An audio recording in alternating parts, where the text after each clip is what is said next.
Have you ever felt that, I don't know, that invisible force kind of holding you back? Mm. That nagging feeling, maybe whispering doubts, even when things are actually going okay? Yeah, that feeling, like an inner critic you didn't quite realize was there. Exactly.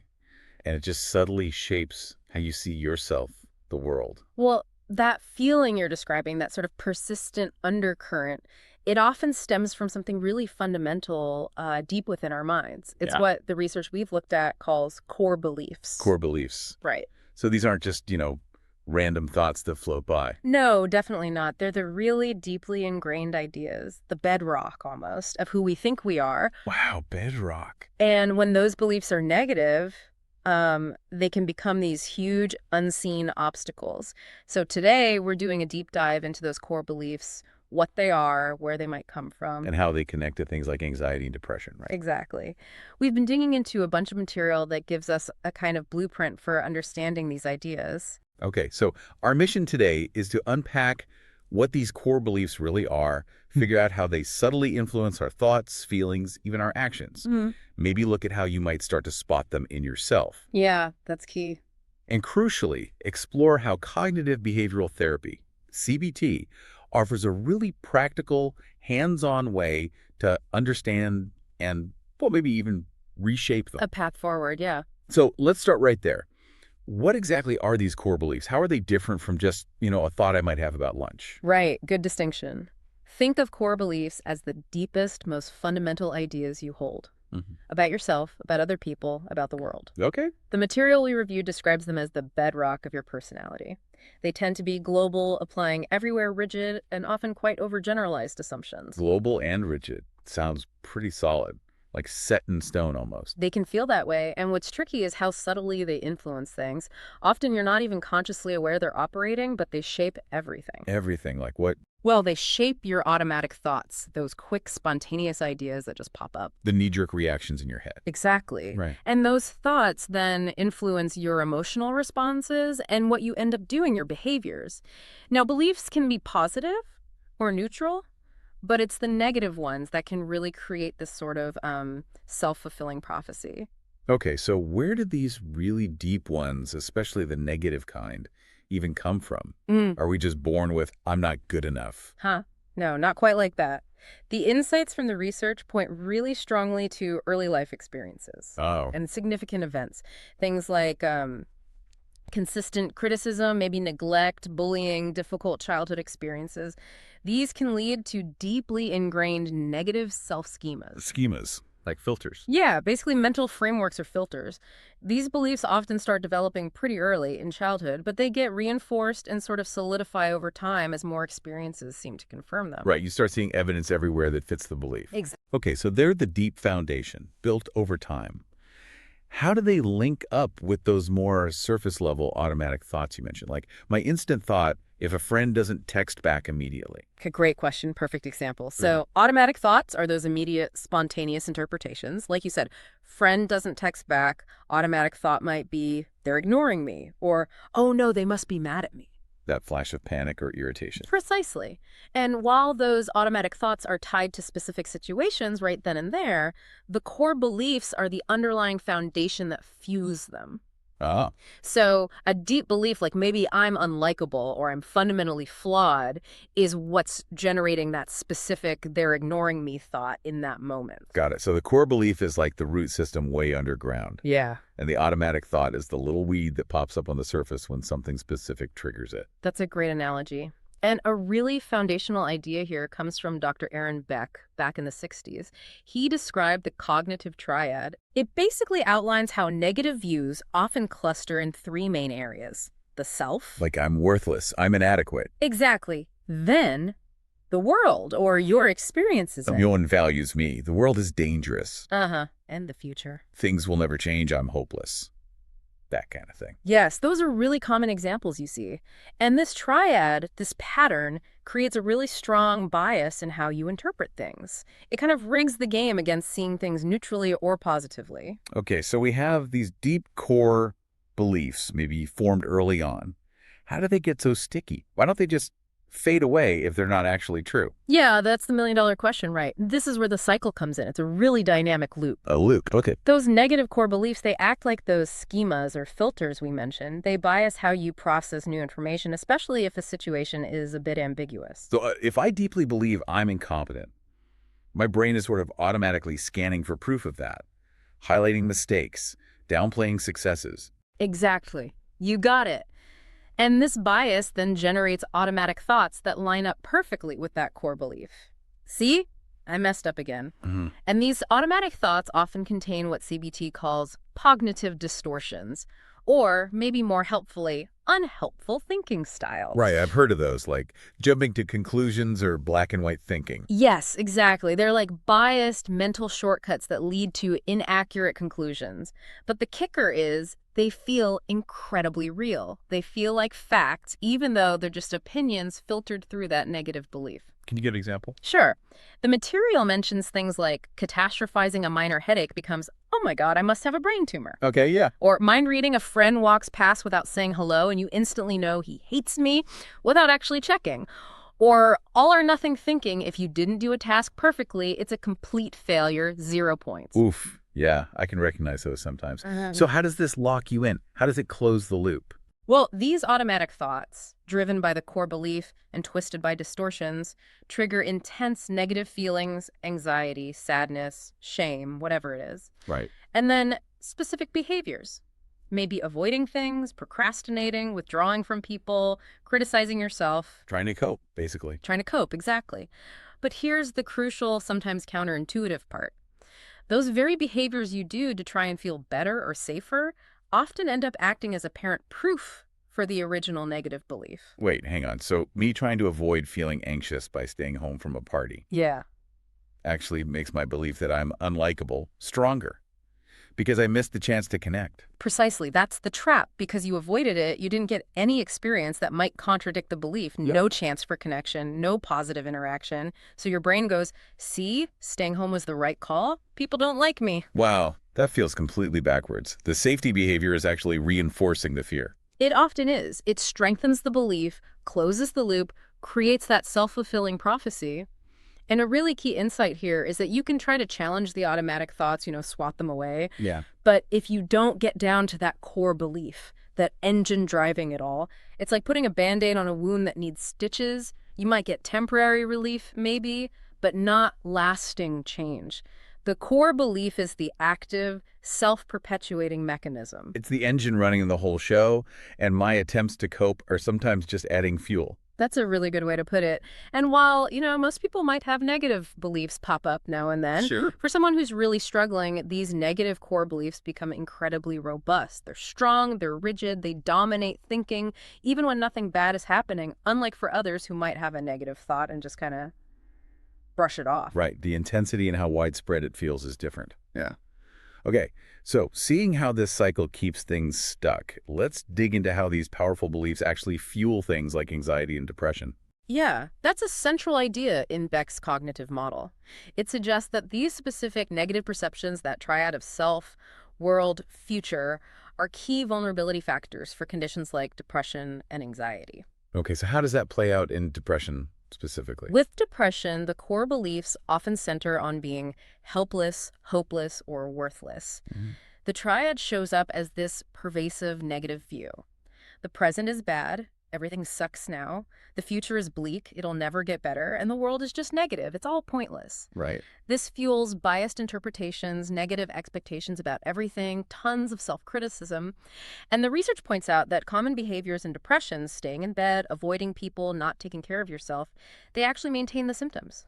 Well, if you believe I am useless after maybe a small mistake, and then you react by staying in bed all day, that lack of activity feels like proof that you are useless. And it prevents you from having any positive experiences, any small wins that could challenge that belief. It ties into that pessimistic way of explaining things. Bad events feel permanent, affect everything, and are all your fault. Got it.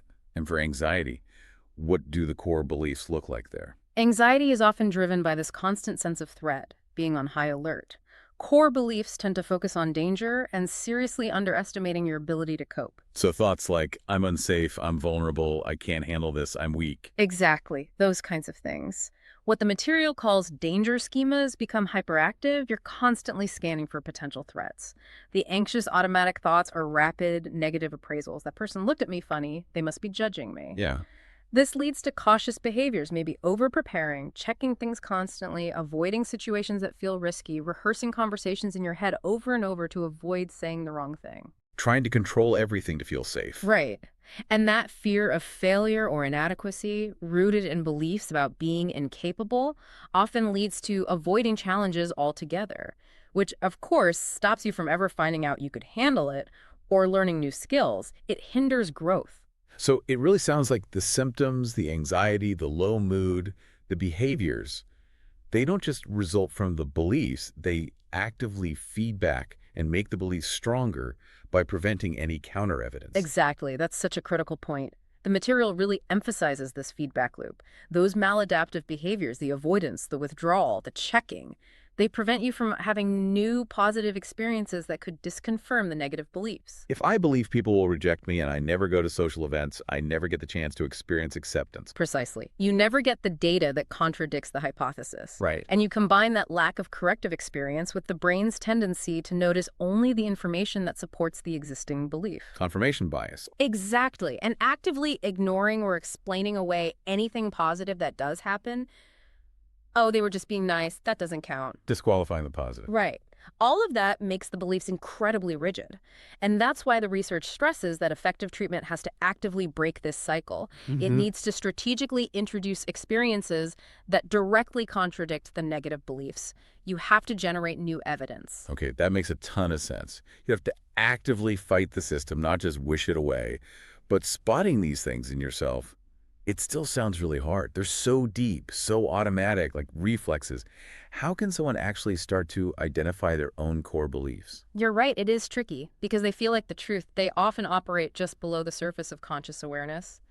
But the material does outline a process, a way to start digging. Okay, what's the first step? Where do you begin? First, just start noticing your automatic thoughts. Try to pay attention to those quick, spontaneous thoughts that pop up, especially when you're feeling upset, stressed, anxious, sad, angry. When the emotion is strong. Exactly. Look for themes or patterns. Do similar kinds of critical thoughts keep showing up across different situations? Like the same flavor of self-criticism again and again. Yeah, precisely. Then, something really practical is keeping a diary or log for a couple of weeks. Okay. Just recording your thoughts and feelings, particularly when you're stressed or emotional, can really highlight patterns you wouldn't normally notice. The material mentions specific tools like thought records. What's involved there? You basically note down the situation, what actually happened, your thoughts, what went through your mind, your feelings, how strong, and your behaviors. What did you do? And a really key tip is, in the situation column, stick to just the objective facts. Who, what, when, where. That helps you separate the event itself from your interpretation of it. Ah, that distinction again. Event versus interpretation. Oh. Crucial. Okay, so you've been longing, you start seeing patterns. Then what? Once patterns start to emerge, you can begin digging a bit deeper. Ask yourself questions to explore the underlying belief. Like, what does this recurring thought say about me deep down? Or why does this specific situation bother me so much? What underlying rule about myself or the world does this bump up against? The material gives an example. Maybe worrying intensely about being late isn't just about being on time. If you dig, it might reveal a deeper belief like, I need to be perfect to be acceptable, or if I inconvenience someone, they'll reject me.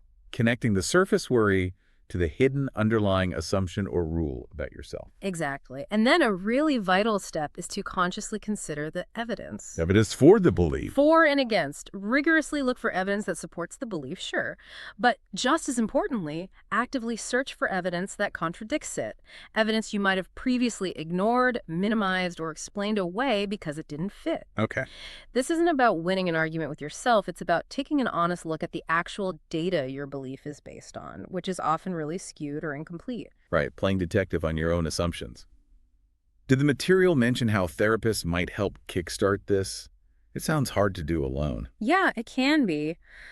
The material suggests that sometimes a therapist might notice patterns and gently hypothesize a belief. They might say something like, I noticed that in several situations you seem to expect rejection. I wonder if deep down there's a part of you that believes you're somehow unlovable. Ah, offering a possibility based on observation. Right. Or they might use a list of common core beliefs. Things like, I'm helpless, I'm a failure, I'm different, I'm unsafe. And see if any resonate with how you feel about yourself in certain moments. It can be a starting point for exploration. That could definitely help get a foothold. Okay, so let's say you've managed to identify some of these deep, maybe painful beliefs. How does CBT actually help you change them? How do you rewrite that fundamental code? This is where CBT, especially the more experientially focused approaches like recovery-oriented cognitive therapy or CTR, offers a really powerful pathway. A central idea that unlocks a lot is learning to truly recognize that thoughts are opinions, not facts. Thoughts are opinions, not facts. Okay. Just internalizing that can be incredibly freeing. It helps you see that your automatic thoughts, and even those deeper core beliefs, aren't necessarily accurate depictions of reality, even if they feel 100% true in the moment. Right. The aim isn't necessarily to just eliminate negative thoughts, but to learn how to evaluate them, understand where they come from, and shift towards more realistic and, frankly, more helpful perspectives. But it sounds like it's more than just thinking differently. Oh, absolutely. A huge emphasis in the material is that deep, lasting belief change happens less through just intellectual insight or talking about the beliefs, and more through a really vital experiential process. Experiential, meaning Meaning having direct lived experiences that actively contradict the old beliefs and help you build new positive ones. This is so key because those old beliefs are often deeply emotional and tangled up with a lack of previous lived experiences that challenge them. You have to feel the alternative, not just think it. you have to actually live something different to make this shift internally. Exactly. The material outlines a really interesting four-step process for this. Step one is rediscovering your adaptive mode, or finding your best self. Okay, adaptive mode. Yeah, it's about identifying activities, interests, values, or even just moments that genuinely energize you. Things that make you feel focused, capable, connected, alive. Think hobbies, things you're good at or know a lot about, things that align with who you want to be. Finding those sparks of feeling competent or engaged. Exactly. And an interesting point is that doing these things with a supportive person can be extra powerful, helping counter isolation. And the material highlights something called being put in an expert role. Expert role? Yeah, like sharing knowledge about something you know well. Apparently, it's a surprisingly potent way to directly build a sense of capability and value, pushing back against beliefs about being inadequate or worthless. Interesting. Okay, so find those sparks of capability. Step two. Step two is building momentum with positive action scheduling. This means systematically planning and actually doing those adaptive mode activities regularly, even when you don't feel motivated. Oh, the do-it-anyway approach. Kind of, yeah. It directly challenges beliefs like, why bother, or I don't have the energy, by demonstrating that doing things can actually create energy and improve your mood. You don't wait for motivation. Action can generate it. Okay. It's about intentionally racking up new, positive experiences that serve as direct evidence against the old negative beliefs. Often, linking these actions to your deeper values or aspirations makes them feel more meaningful, too. So start doing, gather the evidence, maybe feel better as a result, rather than waiting to feel good before you act. Right. And by consistently doing this, you're actively building a case for a new belief. Now, step three is absolutely critical. Solidifying new beliefs by drawing conclusions. Okay, drawing conclusions. Yes. It's not enough just to do the positive activity. You have to consciously process the experience afterward. Reflect on it. Exactly. The material stresses how vital it is to notice the positive things, the successes, the good feelings, the sense of competence that happened during or right after the activity, and then actively draw conclusions about what those successes reveal about your strengths, your capabilities, and maybe the inaccuracy of your old belief. So making the connection explicit. Yes. A therapist might ask things like, so what does it say about you that you were able to push through and do that? Or you seemed really engaged there. What was that like? It's about actively internalizing the positive experience, making it conscious, and linking it directly to challenge the old belief and strengthen the new one. The research notes that you need repeated successes, plus this active processing for deep, long-term change. Okay, notice the positive. Process what it means about you. Use it as ammo against the old belief. Makes sense. What's the final step? Step four is fueling your future with aspirations. This is about identifying your deep, meaningful, long-range desires. Like big life goals. Yeah, but more than just goals. Things like, what kind of relationships do you want? What kind of work feels meaningful? How do you want to contribute? What kind of life do you truly aspire to live? These reflect your deepest values. Okay. The material frames these aspirations as providing a powerful why, a reason to keep trying, a source of hope and purpose that fuels continued action, helps you navigate inevitable setbacks, and keeps you moving forward.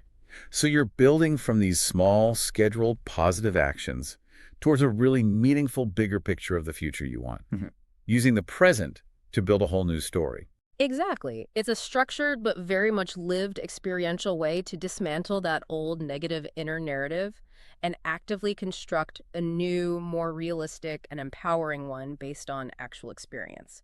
The material also briefly touches on other cognitive techniques often used alongside this. Like what? Things like Socratic questioning, gently probing the evidence for and against a belief with open questions, decatastrophizing, asking, okay, what's the absolute worst that could realistically happen and could I handle it, to make fears feel more manageable.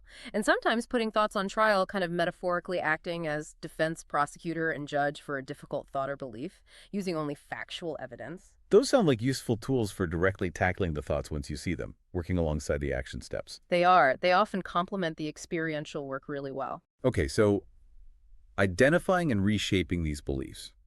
It's clearly a deep process. It can be challenging, especially if they're tied up with anxiety or depression that makes taking action feel really hard. For listeners who feel this resonates, maybe thinking, wow, I think I need some help with this, the material we looked at did mention specific support options. That's right. Diving into this stuff, the source material definitely highlights that professional help can be really key for a lot of people, especially when beliefs are deeply ingrained or causing significant distress. Specifically, it mentions one place, Edward Jenny and Associates. Okay, Edward Jenny and Associates. And how does the material describe their approach to this kind of work? Well, based purely on the text we reviewed, it says they specialize in CBT-informed therapy and also comprehensive psychological assessment. Okay. The material states their approach involves identifying the root causes of distress, which includes looking at these harmful belief systems, whether they came from trauma, childhood stuff, or ongoing stress. It mentions they help clients, adults, and younger people uncover and transform these beliefs.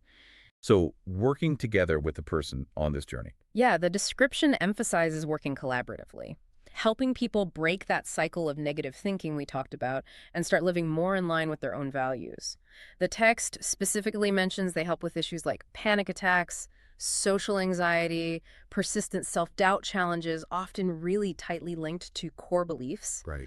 And it also notes they offer a free consultation. So for anyone listening who's thinking about exploring this path with professional guidance, that's an option that was specifically mentioned in the research material we looked at. Good to know. A concrete starting point if needed. So wrapping this up then, Yeah. it seems really clear that these core negative beliefs are incredibly powerful, often unconscious forces, formed early, acting like hidden architects shaping our whole experience. Right, shaping the automatic thoughts, the feelings, the behaviors, and really capable of fueling significant challenges like anxiety and depression through those self-perpetuating cycles we discussed. But, and this is the hopeful part, the material shows that CBT, especially with its focus on lived experience, offers a solid, evidence-based, and really active path to identify and reshape them. It all starts with that powerful little idea. Thoughts are opinions, not facts. Yeah, and knowing that you really do possess the capacity within you to change these patterns, to build genuine resilience, find hope, and actively rewrite your inner story by collecting those new real-life experiences and consciously thinking about what they mean about you and what you're capable of. It really is a powerful idea to sit with, that you're not necessarily stuck with those old, perhaps outdated rules about yourself. Maybe as you go about your day after listening to this, you could just take a moment. Notice one small automatic thought that pops up when something happens, and just pause, get curious. Ask yourself, what deeper opinion or maybe hidden rule about myself or others or the world might this little thought be reflecting? Yeah. Or maybe, another angle, consider scheduling just one small positive action this week. Something that taps into that adaptive mode, makes you feel just a tiny bit more capable or connected. And then see what tiny piece of contradictory evidence might that action offer to a belief you've held for a long time. That's definitely food for thought. Thanks for joining us for this deep dive.